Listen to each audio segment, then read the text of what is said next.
అందరికీ నమస్కారం. నేను మీ Madhuri. Welcome back to ultimate రుచులు.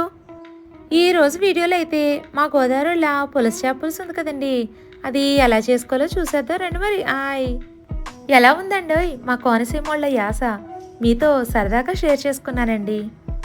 అసలు ఈ పులస చేప ఎక్కడుంటుంది, దీని కథ ఏంటి అనేది నాకు తెలిసిన విషయాలన్నీ ఈ పులస చేప పులుసు పెట్టుకుంటూ మనం మాట్లాడుకుందాం. పదండి మరి ఇక ఆలస్యం చేయకుండా ఎలా తయారు చేసుకోవాలో చూసేద్దాం. ఇదేనండి పులస చేప.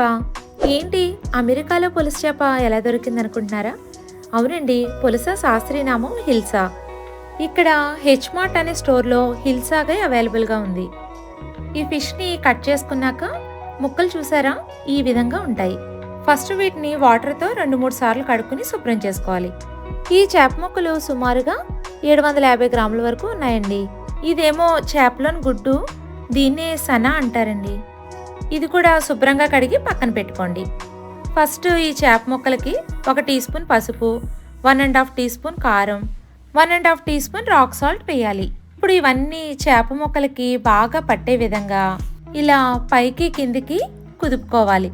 లేదంటే చేత్తో మీరు మిక్స్ చేసుకున్నా కూడా సరిపోతుంది. తర్వాత ఈ చేప ముక్కల్ని మూత పెట్టి పక్కన పెట్టుకోండి. నెక్స్ట్ 2 మీడియం సైజ్ ఉల్లిపాయలు తీసుకున్నాను. గ్రామ్స్లో అయితే 200 గ్రాముల వరకు కట్ చేసుకున్న ఉల్లిపాయ ముక్కలు ఉంటాయండి. 2-3 పొట్టు వలుచుకున్న వెల్లుల్లి రేకలు, 1/2 టీ స్పూన్ జీలకర్ర, ఇవన్నీ ఈ ఉల్లిపాయ ముక్కల్లో వేసి పక్కన ఉంచుకోండి.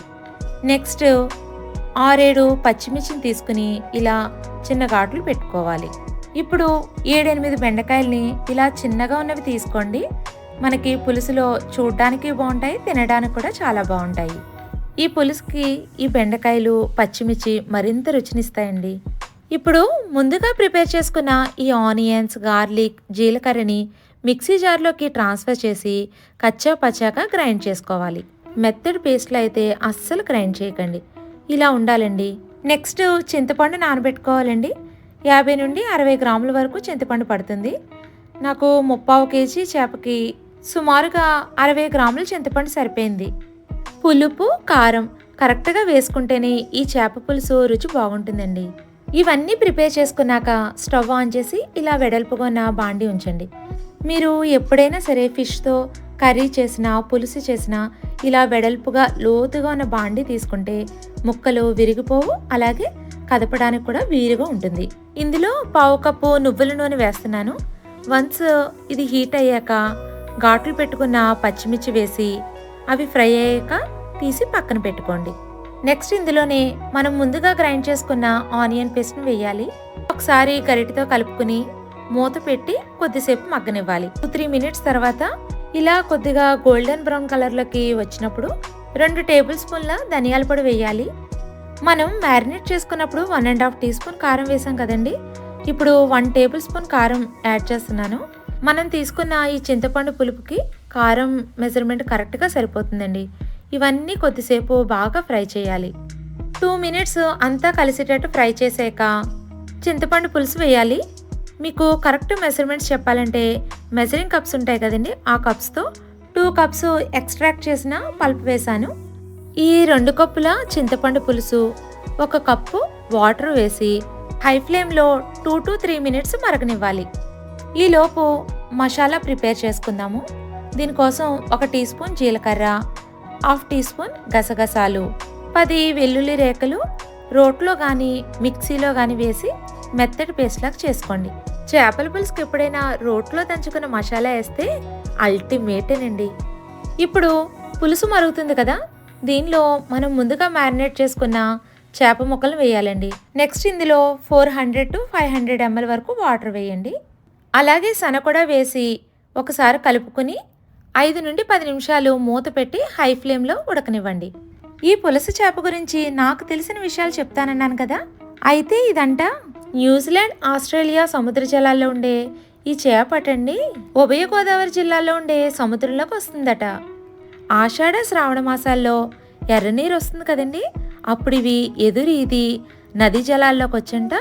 హిల్సాగా పిలువబడే ఈ చేప 2-3 రోజుల్లోనే పులసగా మారి గుడ్లు పెట్టంటండి మళ్ళీ సముద్రంలోకి వెళ్ళిపోతుందట. ఉండండి ఇక్కడ పులుసు మరిగిపోతుంది, మనం మళ్ళీ మాట్లాడుకుందాం.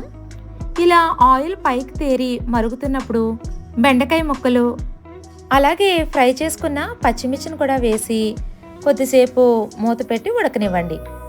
ఇప్పుడు మనం గ్రైండ్ చేసుకున్న మసాలాని చేపల పులుసులో వేయాలి. ఈ మసాలా అంతా కలిసేటట్లు నేను చూపిస్తున్నాను కదా, ఈ విధంగా కలపాలండి. గరిటెతో కలిపితే చేప ముక్కలు విరిగిపోతాయి. గరిటె యూజ్ చేయకుండా ఇలా నెమ్మదిగా తిప్పుతూ కలపండి. నెక్స్ట్ ఈ స్టేజ్లో సాల్ట్ ఒకసారి చెక్ చేసుకుని అవసరమైతే యాడ్ చేసుకోవాలి. ఇప్పుడు ఫైనల్గా మూత పెట్టి లో ఫ్లేమ్లో ఈ చేపల పులుసుని 4 నుండి 5 గంటల వరకు మరిగించాలండి. ఇలా లో ఫ్లేమ్లో 4-5 గంటలు మరిగితేనే ఈ పులుసు చేపకి ఉన్న రుచి అయితే వస్తుంది. అలాగే ఈ ఫిష్లో చిన్న చిన్న ముళ్ళు చాలా ఉంటాయి, అవి కూడా కరిగిపోతాయండి. ఏడాదిలో 2 నెలలు మాత్రమే దొరికే ఈ రుచికరమైన చేప తింటే ఆ హ్యాపీనెస్ వేరు కదా. ఇంకో విషయం తెలుసా అండి, పుస్తులు అమ్మైనా సరే పులుసు తినాలంటారట, ఎందుకంటే ధర అంత ఎక్కువ ఉంటుంది. ఇప్పుడు 4 గంటలు మరిగిన తర్వాత మూత తీసి చూస్తే మీరు కూడా చూస్తున్నారుగా, నూనెంతా పైకి తేరి వాసన అయితే ఇక చెప్పనవసరం లేదండి. ఇప్పుడు కొత్తిమీరను వేసుకోవాలి. అదేవిధంగా మీ దగ్గర ఆవకాయలో నూనె ఉంటే కనుక ఆ నూనెను 2 టేబుల్ స్పూన్ల వరకు వేస్తే చాలా బాగుంటుందండి. నా దగ్గర అయితే ఈ ఆవకాయ నూనె లేదండి, నేను వేయడం లేదు. అంతేనండి, స్టవ్ ఆపేసి పక్కకు దించుకోవడమే. ఏంటండి నోట్లో నీళ్ళు ఊరుతున్నాయా? టేస్ట్ చేయడానికి రెడీగా ఉన్నారండి? అయితే మీరు నెక్స్ట్ డే వరకు ఆగాల్సిందే. అవునండి, ఈ పులస కూర వండిన రోజు కాకుండా మరుసటి రోజు తింటేనే ఆ టేస్ట్ని మీరు ఎంజాయ్ చేయగలుగుతారు. ఈ పులుసు టేస్ట్ ఉంటుందండి, చాలా చాలా రుచిగా ఉంటుంది. మీ అందరికీ ఈ పులుసు చేప తయారీ విధానం నచ్చినట్లయితే లైక్ చేసి మీ ఫ్యామిలీ అండ్ ఫ్రెండ్స్కి షేర్ చేయండి. అలాగే ఇలాంటి మరికొన్ని వీడియోస్ కోసం సబ్స్క్రైబ్ చేయడం మర్చిపోవద్దు. Thank you for your support.